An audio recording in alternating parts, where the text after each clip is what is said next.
মাননীয় স্পিকার, আমি যখন দেখতাম আমার গাড়ি থেমে গেলে আমার গাড়ির পাশে সেই সময়ে আমাদের তরুণ যুবকরা এসে হাজারি হতো, বলতো যে আমি অমুকখানে ছাত্র দল করতাম, আমি ওকে যুব দল করতাম, আমি ওখান থেকে পালিয়ে চলে এসেছি, এখন এখানে আমি হকারের কাজ করছি। অনেকে রিক্সা চালাতো, অনেকে বাড়িতে সেই সময় দারোয়ানের কাজ করতো। মাননীয় স্পিকার, আমরা দেখেছি এই মামলাগুলো যখন হতো এবং পুলিশরা যখন রেড করত, আমাদের সেই গ্রামগুলোতে গ্রামের মানুষ ও মহিলারা ছুটে বেরিয়ে ধান খেতে চলে যেত। শীতের সময়ে তারা সেই ধান খেতে আশ্রয় নিত অথবা গাছে আশ্রয় নিত। এইরকম চরম অত্যাচার নির্যাতন আমরা দেখেছি। মাননীয় স্পিকার, চীনা প্রধানমন্ত্রী তার দুইটা হাত শক্ত করে তারেক রহমান সাহেবের হাত ধরলেন, ধরে বললেন, carry the flag of your father and mother. মাননীয় স্পিকার, আজকে সেই পতাকা তিনি তুলে ধরেছেন। সেই পতাকা হচ্ছে স্বাধীনতার পতাকা, সেই পতাকা হচ্ছে সার্বভৌমত্বের পতাকা, সেই পতাকা হচ্ছে গণতন্ত্রের পতাকা, উন্নয়নের পতাকা। আমরা অত্যন্ত গর্ববোধ করি আজকে এই হাউসে, এই পার্লামেন্টে, যে আমাদের স্পিকার আসনে আজকে এমন একজন বসেছেন যিনি আমাদের অস্তিত্বের সঙ্গে, আমাদের সত্তার সঙ্গে, আমাদের চিন্তার সঙ্গে জড়িত হয়ে আছেন। তিনি হচ্ছেন আমাদের বীর মুক্তিযোদ্ধা মেজর হাফিজ। আমি আপনাকে অভিনন্দন জানাতে চাই এই জন্য আরো, যে আপনি হচ্ছেন সেই ব্যক্তি যিনি শুধু যুদ্ধই করেননি, যুদ্ধ করে দেশ স্বাধীন করেছেন, এরপরে বাংলাদেশের রাজনীতিতে যুক্ত হয়ে সাতবার জয়ী হয়ে এই পার্লামেন্টে এসেছেন। আমি আপনাকে অভিনন্দন জানাতে চাই। আমি আপনাকে অভিনন্দন জানাতে এই জন্যে যে এই দেশে যারা রাজনীতি নয় বা অন্য কিছুর সঙ্গে নয়, খেলাধুলার সঙ্গে জড়িত, তাদের মধ্যে আপনি একজন আইকন হয়ে আছেন। কারণ আপনি হচ্ছেন সেই ব্যক্তি যিনি পাকিস্তান আমলে ফুটবলের নেতৃত্ব দিয়েছিলেন বাংলাদেশ তৎকালীন পাকিস্তানের সেনাবাহিনীর, যিনি পরবর্তীকালে বাংলাদেশ ফুটবল বাহিনীর আপনি নেতৃত্ব দিয়েছিলেন। আপনি হচ্ছেন সেই নেতা, আপনি হচ্ছেন সেই স্পিকার যিনি আজকে এই মহান পার্লামেন্টে, যখন একটা গণ অভ্যুত্থানের পরে, যখন একটা সর্বনাশের পরে এই পার্লামেন্ট যখন একটা নতুন স্বপ্ন নিয়ে এসে উপস্থিত হয়েছে, এই পার্লামেন্টে যখন আমরা যারা বয়োবৃদ্ধ, যারা আমরা নতুনকে বরণ করে যে তৈরি হয়ে এসেছি, যখন আমাদের নাহিদ সাহেবের মতো মানুষেরা, আসনাথের মতো মানুষেরা আজকে এসছেন, যাদেরকে দেখে আমরা নতুন স্বপ্ন দেখছি, তাদেরকে আপনি নতুন পথ দেখাবেন, সেই পার্লামেন্টের স্পিকারের দায়িত্ব আপনি নিয়েছেন। আপনাকে সেই জন্য আমি অভিনন্দন জানাচ্ছি। আমি অত্যন্ত দুঃখের সঙ্গে ভারাক্রান্ত হৃদয়ে আমি স্মরণ করছি আপনার সহধর্মিণী, আমাদের অত্যন্ত শ্রদ্ধেয় শিক্ষাবিদ বেগম দিলারার কথা, দিলারা হাফিজের কথা। এই জন্য না যে তিনি আপনার সহধর্মিণী ছিলেন, এই জন্য আরো বেশি করে যে তিনি আমার সহপাঠী ছিলেন। আমরা দেখেছি যে একজন মহিয়সী মহিলা কিভাবে শিক্ষা নড়ে গেছিলেন, কিভাবে শিক্ষার আলো তিনি ছড়িয়ে গেছেন। মাননীয় স্পিকার, আমি যখন আপনার সামনে বক্তব্য দেওয়ার জন্য দাঁড়িয়েছি, আমি খুব চিন্তিত এই জন্য যে আমাদের সালাউদ্দিন সাহেব, আমাদের কালিগ, আমাদের স্বরাষ্ট্রমন্ত্রী মহোদয়, তিনি যে বক্তব্য রেখেছেন, সেই বক্তব্যের পরে বক্তব্য রাখা যে কোনো পার্লামেন্টারিয়ানের পক্ষেই খুব কঠিন ব্যাপার। তারপরেও আমি আশা করি যে আমি যেটা বলতে চাই সেটা আপনাদের সামনে আমি তুলে ধরার চেষ্টা করব। মাননীয় স্পিকার, এখানে সালাউদ্দিন সাহেব বসেছেন, তারপর আবার আমি বলেছেন, আবারও বলতে চাই যে আমাদের অভিযোগ উঠেছে আমাদের বিরুদ্ধে। বিশেষ করে আমাদের সম্মানিত বিরোধী দলের এক সদস্য বলেছেন যে আমি সংবিধানকে ধরে রাখার জন্য চেষ্টা করেছি এবং সংবিধান যেন ঠিক থাকে সেই ব্যাপারে আমি বডি ল্যাঙ্গুয়েজ দিয়ে আপনার সেটা প্রমাণ করার চেষ্টা করেছি। হ্যাঁ, করেছি মাননীয় স্পিকার, কারণ এই সংবিধান আমাদের অস্তিত্বের সঙ্গে জড়িত, এই সংবিধান আমাদের আবেগের সঙ্গে জড়িত। এই সংবিধান 1971 সালে লক্ষ লক্ষ শহীদের রক্তে সঙ্গে জড়িত। মাননীয় স্পিকার, এই সংবিধানের অনেকগুলো আর্টিকেল আছে, অনেকগুলো অধ্যায় আছে যেগুলো বারবার পরিবর্তন হয়েছে এবং এই সংবিধানকে কেটে ছেটে বলা যেতে পারে একটা ছেঁড়া পাতায় পরিণত করা হয়েছে।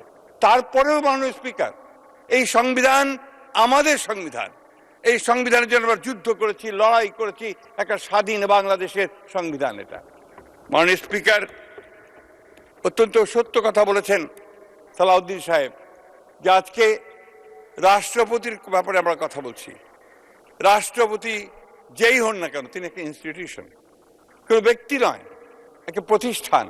সেই প্রতিষ্ঠানকেই আমরা রক্ষা করেছি আমাদের প্রয়োজনে।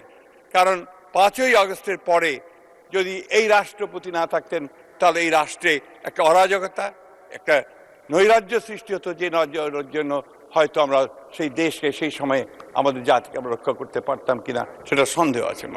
মাননীয় স্পিকার, আমাদের আজকে এখানে অনেকগুলো প্রশ্ন এসছে, আমি সেই কথাগুলো কিছুটা উত্তর দিতে চাই। বিশেষ করে আমার নাম যেখানে সবখানে এসছে, আপনি জানেন, আপনিও তার একজন সাক্ষী, যে দীর্ঘ 15 বছর আমরা ফ্যাসিস্টদের বিরুদ্ধে লড়াই করেছি, সংগ্রাম করেছি। আমাদের এই ফ্যাসিস্টদের বিরুদ্ধে লড়াইয়ে আমাদের দেশনেত্রী বেগম খালেদা জিয়া বেশিরভাগ সময় কারান্তরীণ ছিলেন। আমাদের নেতা, তাকে মিথ্যা মামলায় জড়িয়ে নির্বাসিত অবস্থায় তাকে বিদেশে থাকতে হয়েছে।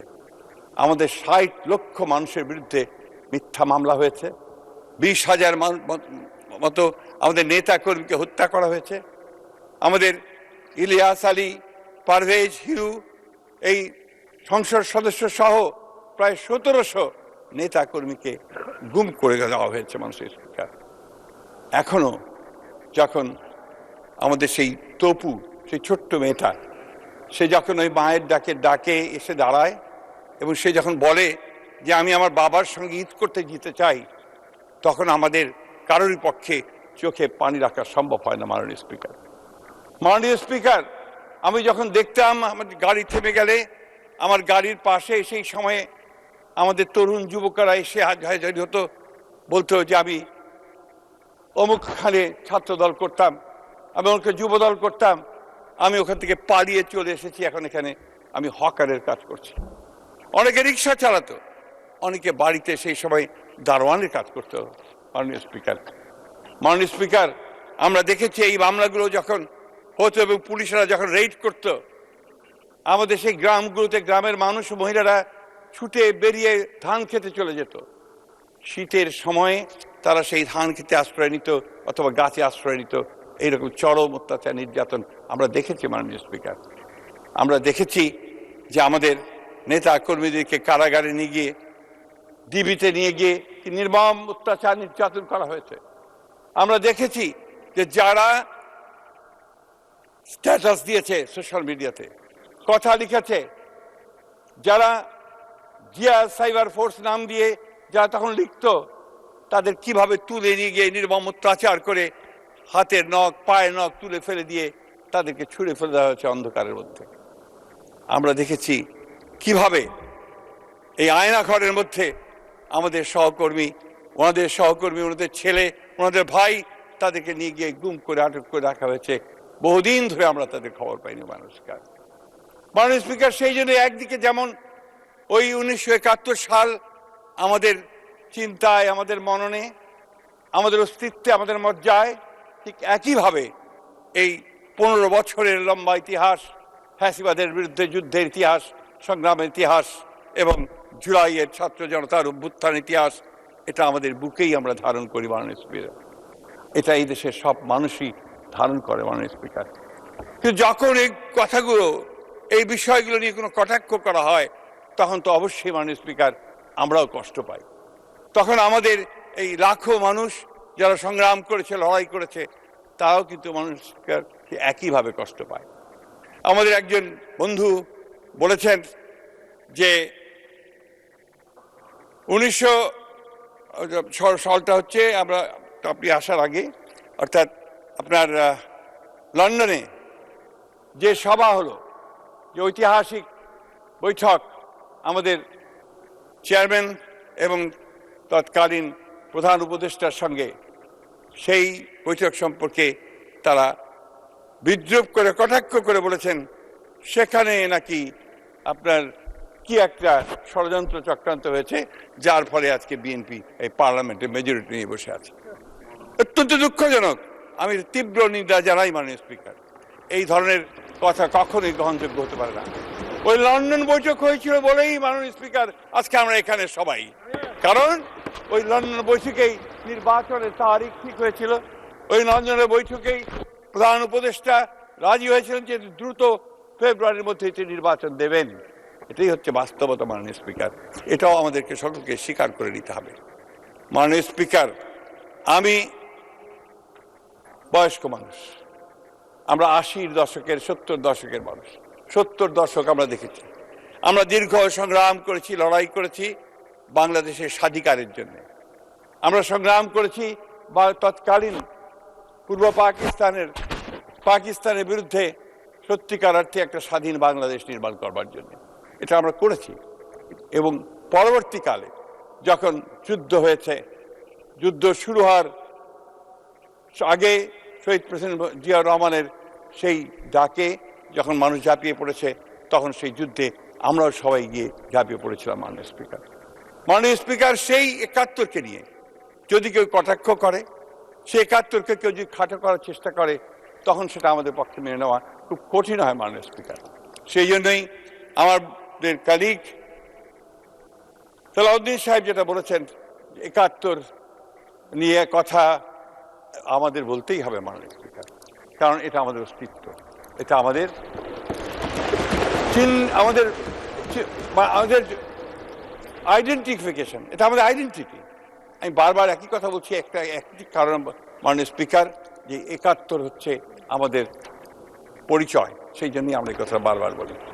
মাননীয় স্পিকার, আজকে সংবিধান নিয়ে আমি কোনো বিশেষজ্ঞ নই, সেই সংবিধান নিয়ে কথা বলার দৃশ্যতা আমি দেখাবো না। সালাউদ্দিন সাহেব যা বলেছেন তার বাইরে কথা বলা আমার কিছু নেই। আমি জিনিস আপনাদের সামনে তুলে ধরতে চাই। এই দীর্ঘ সংগ্রামে, ফ্যাসিলিটির সংগ্রামে আমরা আমাদের বন্ধুদের সঙ্গে একসাথে কাজ করেছি।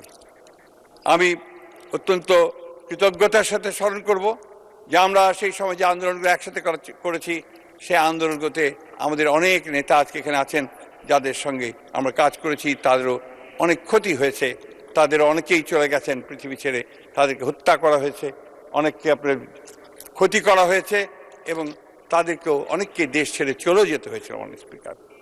মাননীয় স্পিকার, কিন্তু দুর্ভাগ্য আমাদের যে 5ই আগস্টের পরে ওনারা বলছেন যে আমাদের চেহারা বদলে গেছে। আমাদের চেহারা বদলায়নি মাননীয় স্পিকার। চেহারা হঠাৎ করেই তাদের বদলে গেল। হঠাৎ করে মনে হলো যে তারা ক্ষমতায় যাওয়ার জন্য একটা ইঙ্গিত পেয়ে গেছেন এবং ক্ষমতায় যাওয়ার জন্য সবকিছু তৈরি হয়ে গেছে। এবং তখন তারা যে সমস্ত উক্তি এবং যে সমস্ত কথা বলেছেন বিভিন্ন বক্তব্যের মধ্য দিয়ে, এই বক্তব্যগুলো গণতন্ত্রকে সাহায্য করেনি মাননীয় স্পিকার। এবং আজকে যে দূরত্ব, এই দূরত্ব সৃষ্টি হওয়ার সেগুলো একটা কারণ। আপনারা এই নির্বাচনকে অস্বীকার করছেন, আপনারা এই নির্বাচনকে বলছেন যে ইঞ্জিনিয়ারিং করা হয়েছে। এটা কেউই মেনে নেবে না মাননীয় স্পিকার, মেনে নেয়নি এই দেশের মানুষ, এটা মেনে নেবে না। মাননীয় স্পিকার, আমি একটা কথা বলতে চাই যে আমরা কিন্তু সবসময় স্বপ্ন দেখেছি, আমাদের দলের প্রতিষ্ঠাতা শহীদ প্রেসিডেন্ট জিয়াউর রহমান যে স্বপ্ন দেখতেন, সেই স্বপ্ন, অর্থাৎ বাংলাদেশকে একটা সুখী সমৃদ্ধ বাংলাদেশ হিসেবে গড়ে তোলবার। ওনারা যখন সংস্কারের কথা বলেন এবং আমাদেরকে সংস্কার বিরোধী বলে চিহ্নিত করবার চেষ্টা করেন, পোস্টার নিয়ে এসেছেন অনেকে এখানে, এই পার্লামেন্টে বলেছেন যে আমরা সংস্কার চাই না। সংস্কার জনক তো আমরাই। শহীদ প্রেসিডেন্ট জিয়াউর রহমান প্রথম, তিনি একদলীয় শাসন ব্যবস্থা থেকে বহুদলীয় গণতন্ত্রে নিয়ে গিয়েছিলেন। শহীদ প্রেসিডেন্ট জিয়াউর রহমানই সেদিন বাক স্বাধীনতা দিয়েছিলেন, প্রেস ফ্রিডম দিয়েছিলেন এবং মুক্ত বাজার অর্থনীতি চালু করেছিলেন, এবং বিচার বিভাগের স্বাধীনতাকে তিনি নিশ্চিত করেছিলেন, এবং গণমাধ্যমের স্বাধীনতা অবশ্যই দিয়েছিলেন। সেই সঙ্গে দেশনেত্রী বেগম খালেদা জিয়া, যিনি দীর্ঘ 9 বছর রাজপথে সংগ্রাম করেছেন, লড়াই করেছেন গণতন্ত্রের জন্য, আমাদের অধিকার আদায়ের জন্য। সেই সময়ে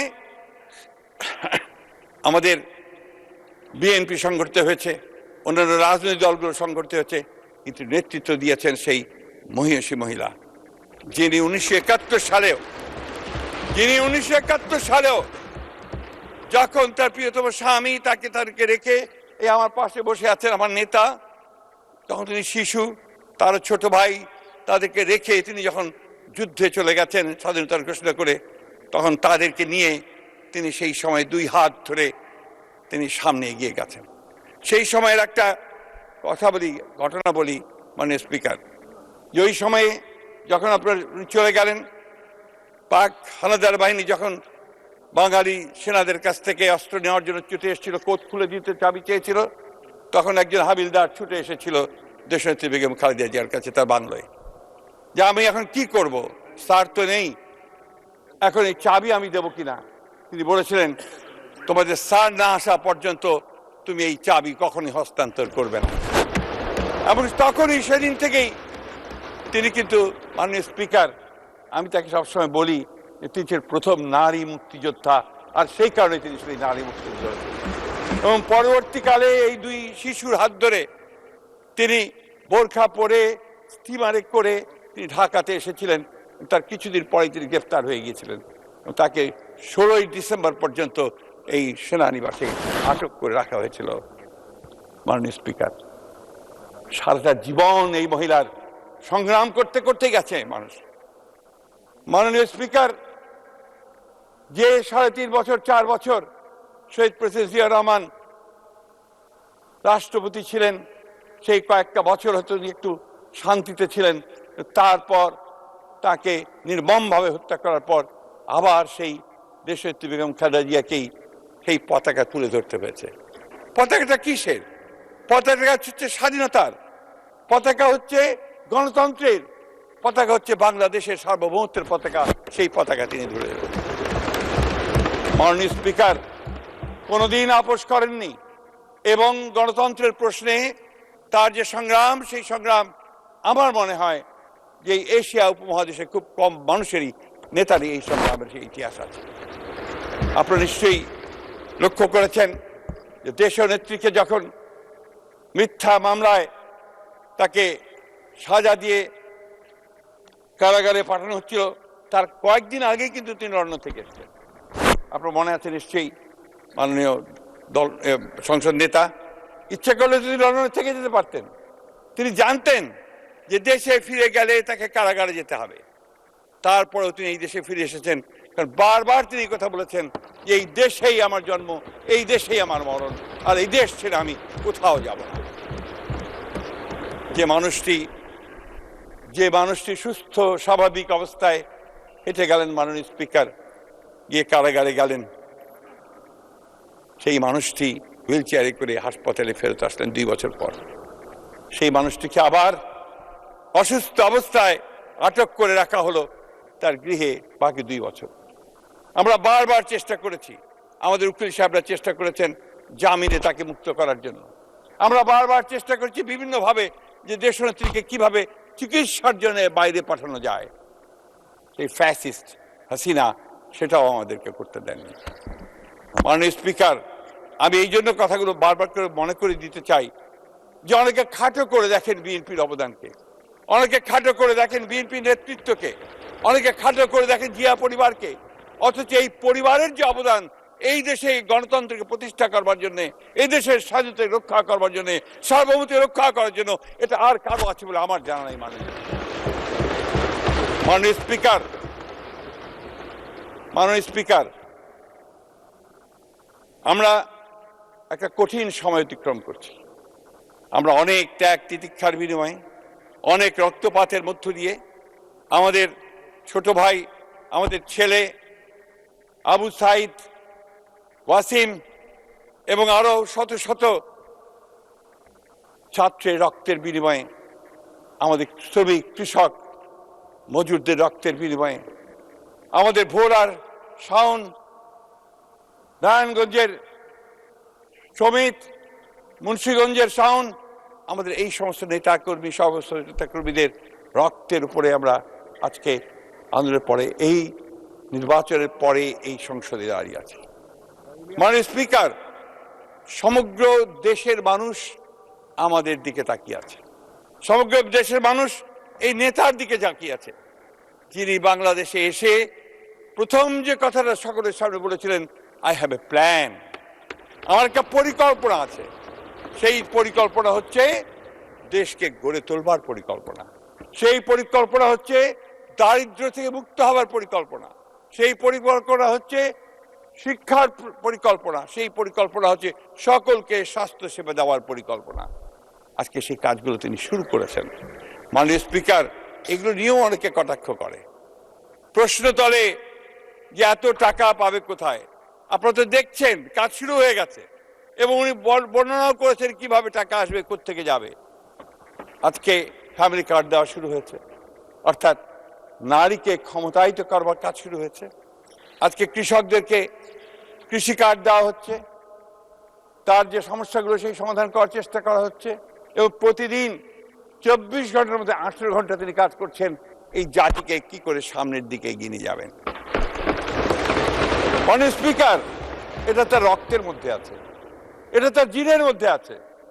কারণ শহীদ প্রেসিডেন্ট জিয়াউর রহমান তিনি যখন শাহাদাত বরণ করেন 1981 সালে, তখন তারপরে আমাদের বন্ধু, আমাদের ছোট ভাইয়ের মতোই তার বইতে তিনি লিখেছেন যে উইলিয়াম বি মাইলাম, তৎকালীন মার্কিন অ্যাম্বাসেডর, রাষ্ট্রদূত, তিনি লিখেছেন শহীদ প্রেসিডেন্ট জিয়াউর রহমান যদি 1981 সালে শহীদ না হয়ে 1975 সালে শহীদ হতেন বা মারা যেতেন, তাহলে বাংলাদেশ একটা ব্যর্থ রাষ্ট্রে পরিণত হতো, হয়তো বা এটা লাইবেরিয়া বা আফগানিস্তানের মতো একটা রাষ্ট্রে পরিণত হতো। দেশনেত্রী বেগম খালেদা জিয়া তিনি যখন হাল ধরেছিলেন এই দেশের, আপনাদের নিশ্চয়ই সকলের মনে থাকার কথা যে তার প্রতিটি টার্মে তিনি অর্থনীতিকে এগিয়ে নিয়ে গেছেন। এখানে আমাদের অর্থমন্ত্রী আছেন, তিনি সাক্ষী, তিনি বলতে পারবেন যে প্রতিবার জিডিপি বেড়েছে, অর্থনৈতিক কর্মকাণ্ড বেড়েছে এবং সব শেষে গোল্ডেন ম্যান বলা হয়েছিল ইমার্জিং টাইগার, বাংলাদেশ হচ্ছে একটি উদীয়মান ব্যাঘ্র। সেই পিতা শহীদ প্রেসিডেন্ট জিয়াউর রহমান, যিনি মাত্র 3.5 বছরে তলাবিহীন ঝুড়ি থেকে বাংলাদেশকে একটা পটেনশিয়াল একটা রাষ্ট্র বলছি পটেনশিয়াল রাষ্ট্রতে নিয়ে যাওয়ার চেষ্টা করেছিলেন।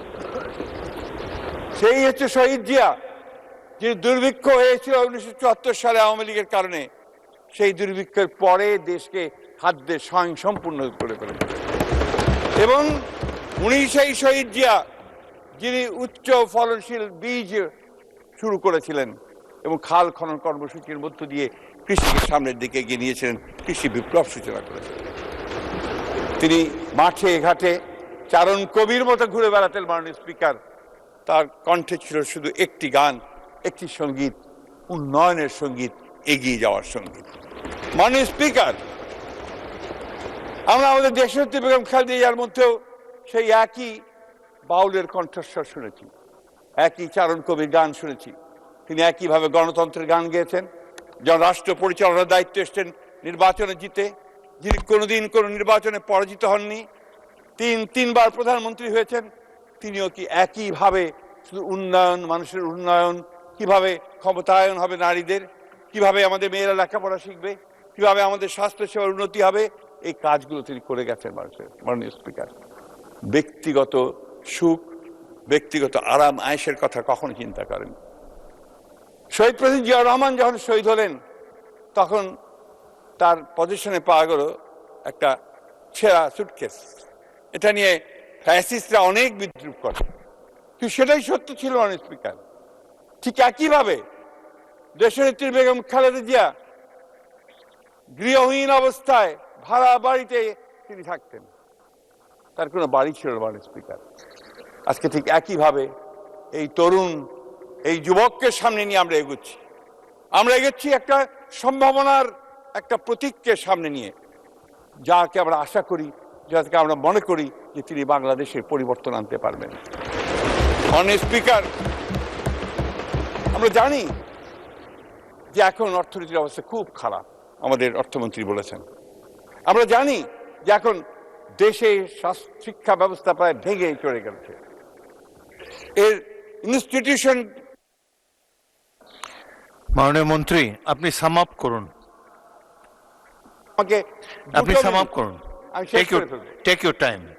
আমি জানি যে আমাদের এই ভঙ্গুর অর্থনীতি, এই ভেঙে যাওয়া রাষ্ট্র কাঠামো, এই সবগুলোকে মেরামত করে সংস্কারের মধ্যে নিয়ে এসে আবার নতুন করে যাত্রা শুরু করা এটা খুব কঠিন কাজ।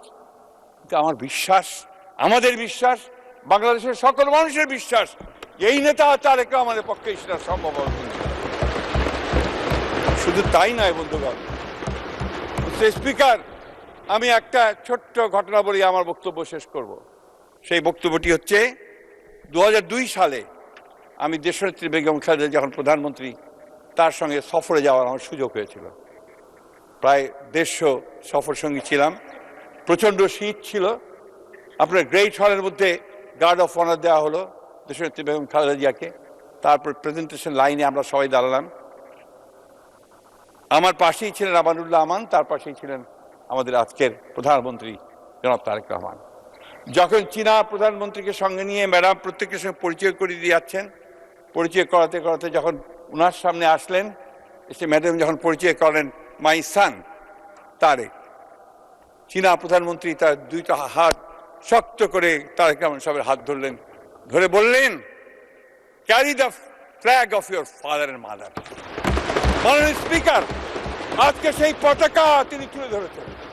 সেই পতাকা হচ্ছে স্বাধীনতার পতাকা, সেই পতাকা হচ্ছে সার্বভৌমত্বের পতাকা, সেই পতাকা হচ্ছে গণতন্ত্রের পতাকা, উন্নয়নের পতাকা। মাননীয় স্পিকার, আপনাকে অশেষ ধন্যবাদ। মাননীয় স্পিকার, আসসালামু আলাইকুম।